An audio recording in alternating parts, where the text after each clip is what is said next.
Olá, sejam bem-vindos ao canal Aulas de Computação. Meu nome é Adriano Santos e no vídeo de hoje iremos falar sobre o classificador Naive Bayes.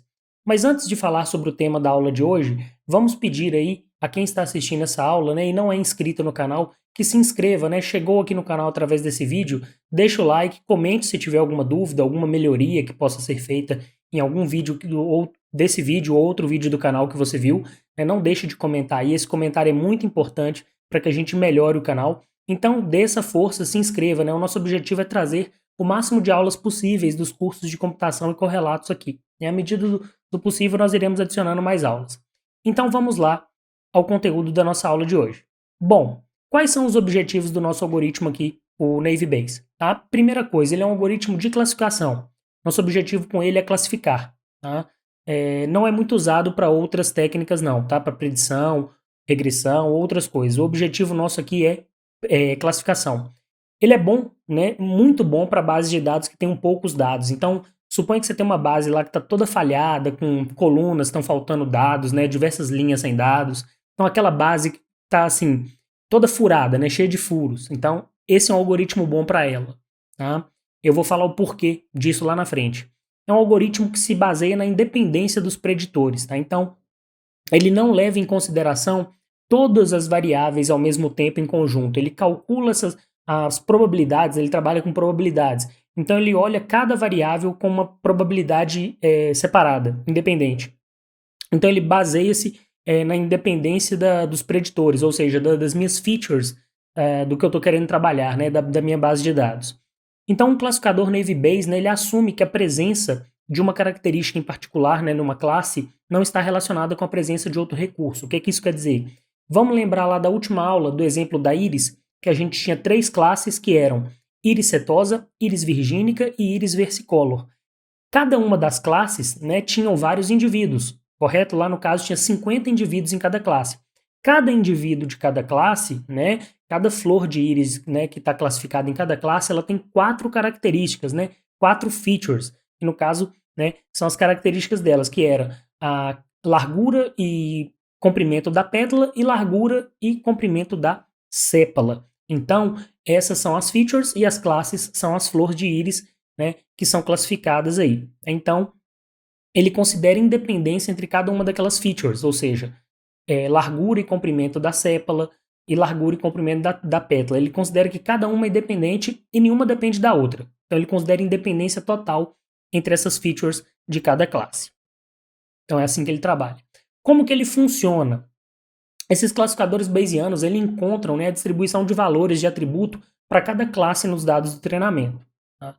Então, quando recebem uma nova instância de D, ou seja, um novo indivíduo, uma nova flor lá que foi passada para ser testada, eles usam a informação de distribuição para estimar para cada classe CJ, ou seja, lá naquele caso das flores a gente tinha 3 classes, virgínica, setose e versicolor, a probabilidade de que a instância D, uma instância, ou seja, um indivíduo, pertence à classe CJ, indicada por probabilidade de CJ dado D, ou seja, a probabilidade de D pertencer a CJ. A classe com o máximo de probabilidade se torna a classe prevista para a instância D. Basicamente isso, ele olha qual classe que tem mais probabilidade, aquela instância, qual que é a probabilidade dela estar naquela classe. Então vamos supor lá que aquela instância, o classificador retornou o seguinte, olha, ele tem 30% de estar na classe versicolor, 25% na classe setosa e 50% na classe virgínica. Então ele vai classificar como virgínica. Ele só olha isso, maior probabilidade é o que eu vou classificar. Para descobrir a probabilidade daquela instância D pertencer à classe CJ, o que ele vai fazer? Ele utiliza o teorema de Naive Bayes, tá? Que é a probabilidade de D, o que a fórmula está dizendo aí. A probabilidade de D pertencer à classe CJ é igual à probabilidade de eu obter aquela instância D dada aquela classe, que é esse P de D dado CJ, vezes a probabilidade de ocorrência da classe CJ sobre a probabilidade de ocorrência daquela instância D. Suponho que aquela minha base de dados é um grande balde. Tá? Então, a probabilidade de ocorrer aquela instância dentro daquele balde ali é o P de D. Tá? E aí está de novo a fórmula de Bayes. Exatamente o que eu falei ali agora. Tá? Então vamos repetir aqui de novo para ficar gravado. Eu já falei isso lá, mas vamos repetir de novo. Probabilidade P de CJ dado D. Probabilidade de eu obter aquela instância D dado a classe CJ, né? Dela estar na classe CJ. Probabilidade de D dado CJ, é a probabilidade de gerar a instância D dada aquela classe, tá? Então, suponha que eu tenho um balde só da classe virgínica. Qual que é a probabilidade de eu gerar aquela instância D ali dentro, né? Pegar ali e ser uma instância muito parecida ou igual a ela. Probabilidade de ocorrência da classe CJ, né? Dado no meu baldão completo lá de todas as classes, e dado a P de D, que é a probabilidade de ocorrência da instância D, lá no meu baldão com diversas instâncias de várias classes. Qual que é a probabilidade de eu pegar uma instância igual àquela? Tá? Então, tá aí a fórmula. Tá? E aí a gente tem algumas premissas básicas aqui, tá? Os classificadores bayesianos, eles requerem cálculo dos valores, né? A probabilidade de D dado CJ, né? A probabilidade de eu obter naquela classe aquela instância D, daquela classe gerar aquela instância D, né? A pré-computação do valor de P CJ, ou seja, da probabilidade daquela classe. E no caso aí de P de D, ele pode ser ignorado, pois é a mesma para todas as classes, tá? Ele já leva algumas premissas em relação a isso, então a gente pode ignorar ele, tá? Então temos esse exemplozinho aqui de um fluxograma de decisão aqui, que eu tenho o seguinte, eu tenho diploma, né, como a minha primeira decisão, e depois eu venho para a decisão de renda, tá? Uma árvore de decisão. Nós vamos usar esse exemplo dessa árvore de decisão aqui para a gente trabalhar com o classificador bayesiano. Então, primeiramente, ele tem o diploma, que ele tem 4 features lá no diploma. Eu tenho nenhum, bacharel, mestre e doutor. E aí, na feature renda, eu tenho alguns valores lá. Né? No caso, se a renda para quem tem diploma nenhum for menor do que 50k, eu considero ruim. Se for entre 50 e 100k, eu considero médio. E se for maior do que 100k, eu considero bom. E assim por diante para os outros títulos. Então tá lá. Tá aí. Por exemplo, lá para doutor. Pessoa que tem diploma de doutor e tiver renda menor do que 25k, o classificador vai considerar como bom. E no caso aqui, com a renda maior do que 25k, ele vai considerar excelente.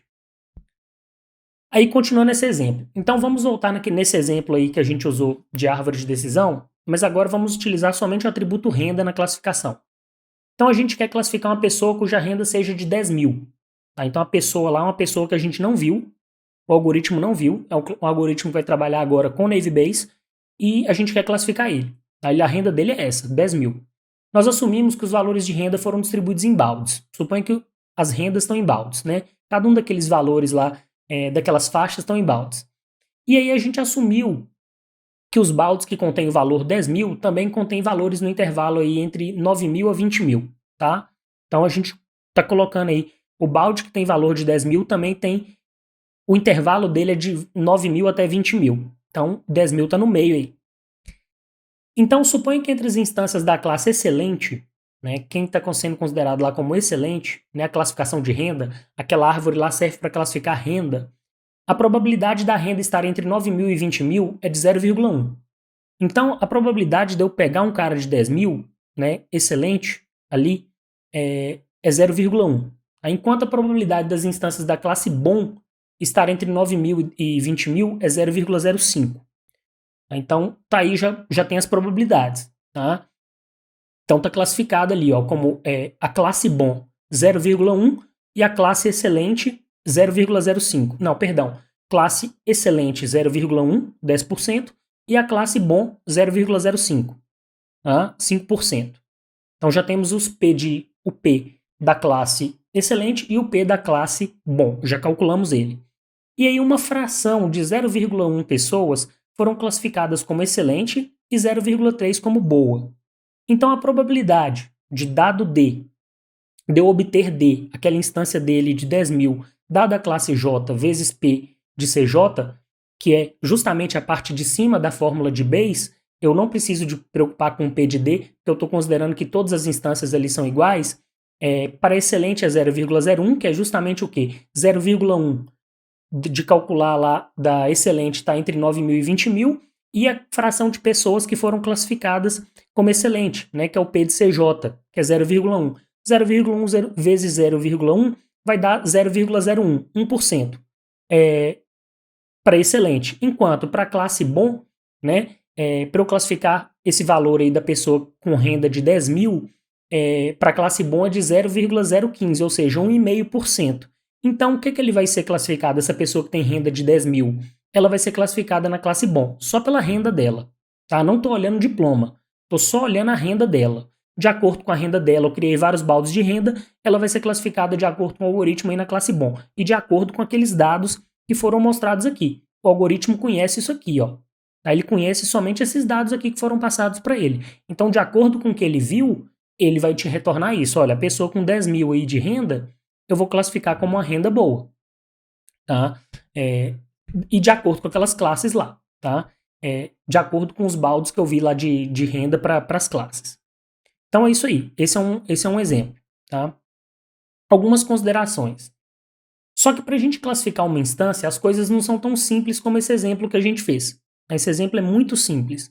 Os exemplos da vida real, né, possuem múltiplos atributos, né, múltiplas features. Só lá naquele exemplo da cetose, a gente tinha 4 atributos, 4 colunas. Mas tem problemas que nós vamos lidar aí com 20, 30 colunas, né, 30 features, 30 características de um indivíduo para ele ser classificado como alguma coisa. Então, aí as coisas já ficam mais complexas. Então, com isso, é difícil a gente encontrar a probabilidade, né? O P de D dado CJ, ou seja, a probabilidade da gente gerar aquela instância D na classe CJ com exatidão, porque exige a distribuição completa das instâncias de CJ, né, das classes, sobre todas as combinações de valores para os atributos utilizados na classificação. Então, para exemplos com muitas features, fazer esse cálculo se torna muito complexo, inviável. Impossível você fazer todas essas combinações. É impossível. É muita combinação. Então, dessa forma, o classificador Bayesiano considera que os atributos possuem distribuição de probabilidades independentes, aquilo que a gente falou lá no começo dos slides. Portanto, estimam a probabilidade daquela classe CJ gerar aquela instância D, ou seja, o P de D dado CJ, é o quê? São as probabilidades individuais daquele D, né, de cada uma das features do indivíduo D. Então o D, o P de D, né, o D, o indivíduo D, ele tem várias features, ou seja, ele tem várias características. Né, ele é um indivíduo. Tá? Suponha que ele é uma linha lá da nossa base de dados. Uma flor de íris, ela tem quantas características? Largura e comprimento da pétala, largura e comprimento da sépala. Então o que o Naive Bayes considera? Ele vai pegar, para um P de D, né, dado CJ, ele vai pegar a probabilidade do comprimento pela classe, o comprimento da pétala pela classe, do comprimento da sépala pela classe, do comprimento da largura pela classe, vezes o comprimento da largura da pétala pela classe. Então ele pega cada um de forma independente. Ou seja, a probabilidade de a instância D ocorrer é o produto da probabilidade de ocorrência de cada um dos valores de atributo DI de D, dado que a classe é CJ. Então é isso que ele faz. Para a gente não fazer aquela combinação inviável, né, que fica impossível. Devido a esse funcionamento, o que é o benefício ótimo dele? Justamente por isso, para ele não tem problema se você tiver lá features, né, colunas, atributos do seu indivíduo, da sua base de dados, lá colunas de atributos que tenham dados faltantes.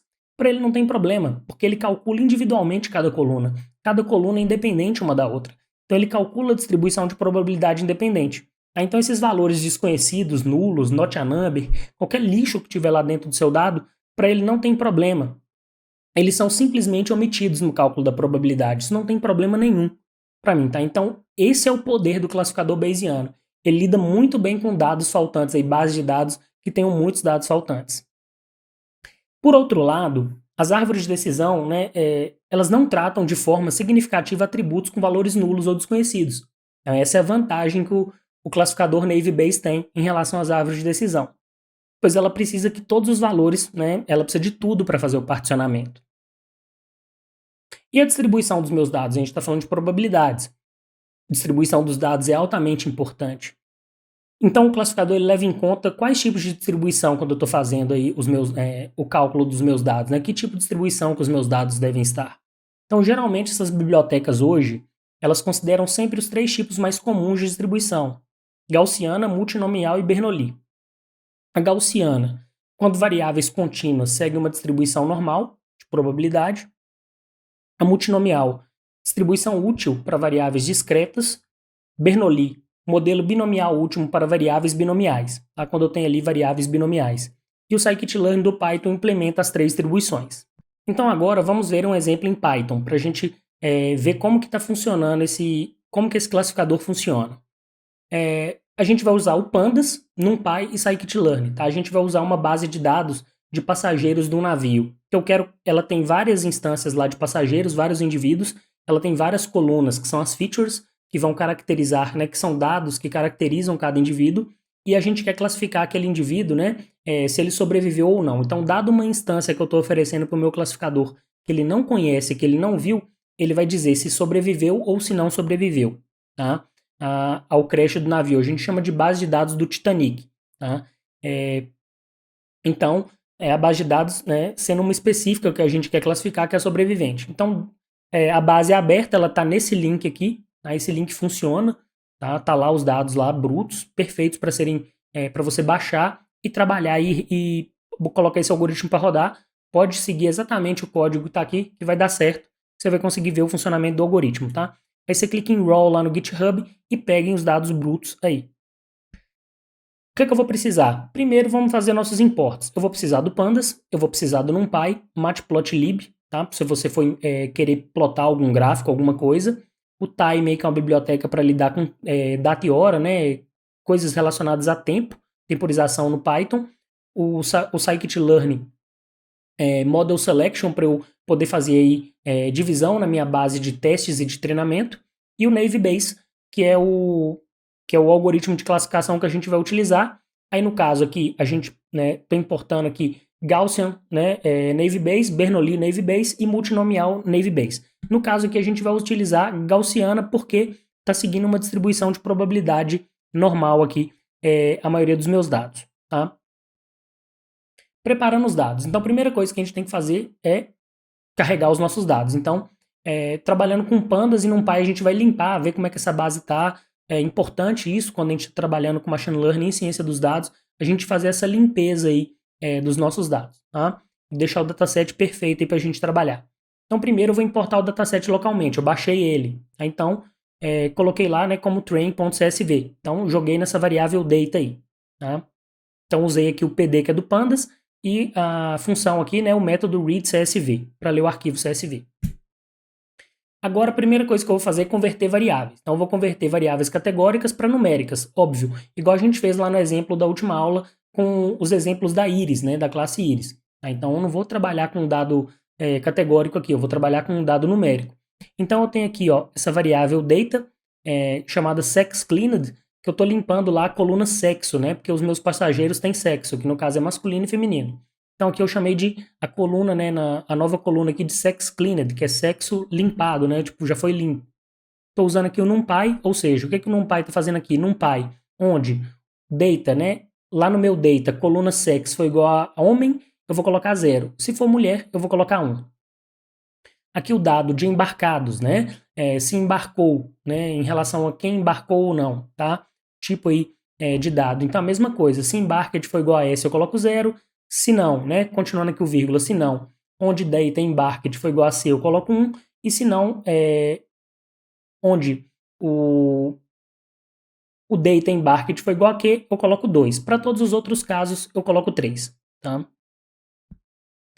Outra coisa que a gente tem que fazer, esse dataset tem, esse data frame, ele tem alguns valores de not a number, tá, que estão lá no meio. Então a gente tem que fazer a limpeza desses not a numbers, tá? Então a gente vai fazer isso usando a função drop NA do Pandas, né, que é para dropar, deletar aí os not a numbers. Onde o eixo, né, x for 0 aí, ou seja, eu quero deletar todas as minhas linhas, quero remover linhas que contenham none, né, not a number, e how aqui, né, significa n, how igual a n, significa que eu quero remover qualquer linha que tenha not a number. Então eu estou pegando aqui, ó, todas as colunas que tem lá no meu dataset, que é se sobreviveu, que é o que eu estou querendo classificar, pclass, sexCleaned, idade, CBSP, parte, fair, embarked cleaned. O que eu estou querendo fazer? Dropar todas as linhas que tenha not a number, tá? Então, simplesmente limpei onde tem not a number lá nos meus dados. E agora eu tenho que fazer a divisão dos meus dados. Então, eu vou dividir a minha base em base de treinamento e teste, que é o padrão que a gente utiliza.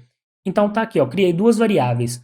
xtrain e xtest, que vai receber o quê? Train test split, que é um método já daquela biblioteca que a gente selecionou lá, model selection, que eu estou passando para ele o quê? Para ele dividir o meu data frame data, 50% para cada uma, e aqui eu quero todas as vezes que eu rodar, eu quero dividir de forma igual, tá? Então, a divisão sempre vai gerar uma divisão igual com os mesmos valores, toda vez que eu rodar isso, tá? Se eu não usar o random state, toda vez que eu rodar train test split, eu vou obter divisões com valores diferentes. Então, eu não quero obter divisões com valores diferentes, eu quero 50% para cada um. Seleção das features. Agora que os dados estão preparados, eu vou instanciar o meu classificador. Então, vou chamá-lo agora, né? E também as features que eu vou utilizar. Então, instanciei ele aqui, ó. Então, GNB, né, que Gaussian, tá? Então, Gaussian Navy Base, né? Então, tá aqui GNB, de Gaussian Navy Base, e as features que eu vou usar. Ou seja, eu vou usar todas as colunas aqui, lá do meu dataset, né? Que são 1, 2, 3, 4, 5, 6, 7. 7 colunas aqui. Tá? Tirei a Survived, que a Survived é o que eu estou querendo classificar. É o meu preditor, né? É o que eu estou querendo saber. E aí nós vamos treinar o classificador agora. Então vamos fazer o treinamento dele aqui. Então eu estou chamando o GNB, né? Gaussian Navy Base.fit. Fit para fazer o treinamento, fitar os meus dados ali. Então o xtrain, passando as minhas used features aqui que eu estou usando, né? Então estou aqui, ó. Xtrain used features.values, querendo pegar os valores dela. E eu estou querendo predizer o quê? Xtrain survived, a coluna, né, no treinamento lá que eu estou querendo saber, meu label, né, eu estou querendo prever quem sobreviveu, tá? E aí, essa variável ypred aqui, né, de preditor, é igual ao quê? gnb.predict xtest used features. Né? Aí, perdão. Aqui eu fitei, né, treinei aqui, e aqui no ypred, que é meu resultado, eu estou chamando o predict, que já é meu teste, aí eu já estou fazendo a predição, tá? Usando as features aqui com a minha base de teste, nextTest. Aqui é de treino e aqui é a minha de teste. Com 50% dos dados que o algoritmo não viu. Então eu treinei ele com 50%, esses outros 50% que eu estou passando aqui ele não viu. Então ele vai me classificar, de acordo com os dados que ele viu, ele vai falar se sobreviveu ou não. Como é que ele vai rotular, se ele vai rotular certo ou não. A gente sabe, né, o resultado correto da base. Será que ele vai acertar direitinho? E aí a gente vai ver os resultados aqui, tá? Qual foi o número de pontos não rotulados em um total de 357 indivíduos que a gente tinha lá no dataset? Ele errou aqui 68 pontos, né, que ele não rotulou corretamente. A gente teve uma performance de 80,95%. Erramos somente 68 instâncias da base e nossa taxa de acerto foi 80,95%. Como é que eu imprimi os dados aqui, né? Coloquei aqui, ó, número de mislabeled points, né, pontos não rotulados num total de tanto, e aqui a quantidade de pontos não rotulados e a performance. Então, simplesmente eu formatei esse print aqui. Aqui é simplesmente mostrando a quantidade total de dados, né, xtest.shape. Então, nessa primeira chaves aqui eu vou mostrar a quantidade total de dados. Aqui eu vou mostrar a quantidade de dados que ele previu que são diferentes de survived, aqui nessa segunda parte. Eu vou colocar, né, vou somar aqui. Então, quanto que ele prediu, que ele predizeu, né, que é diferente de survived? 68 pontos. Tá aqui. E aqui vai ser o quê? Vou colocar a percentagem, que é quantos que são diferentes, né, de survived que ele predizeu, que no caso aqui é 68, dividido pelo total de dados que eu tenho, que é 67, que vai dar 0,8 lá, 0,895, né? Menos 1, isso aqui tudo menos 1, né, que vai dar 0,895 vezes 100, que vai dar 80,95%. Então tá aí os nossos resultados. Então foi um bom resultado, né, para um exemplo simples aí, com uma base, com uma quantidade pequena de dados aí, tá? Dá para melhorar? Sim, talvez dá para melhorar. Será que se eu tirar algumas colunas, talvez melhore, né? Talvez ali, se eu tirar uma ou duas colunas desses dados aí, melhore. Se eu tirar o sexo, talvez. Ou se eu tirar, não sei, algum daqueles dados lá em Barker, ou Fair, ou outra coisa, tá? Será que não melhora? Aí tem que ir brincando com o algoritmo, tirando features e vendo o que dá. Então é isso, pessoal. Chegamos ao fim de mais uma aula. Espero que vocês tenham gostado aí do funcionamento do classificador Navy Base. Mais uma vez, gostaria de pedir para quem chegou até aqui que se inscreva no canal, né, que deixe o comentário aí falando o que a gente pode melhorar e se gostou ou não da aula, né, o que pode ser feito aí também para outros conteúdos do canal, né? Não deixe de comentar se viu outros conteúdos do canal e gostou, teve dúvida, né? Melhorias. Então, muito obrigado, tá? Mais uma vez, se inscrevam, fortaleçam esse trabalho e até a próxima.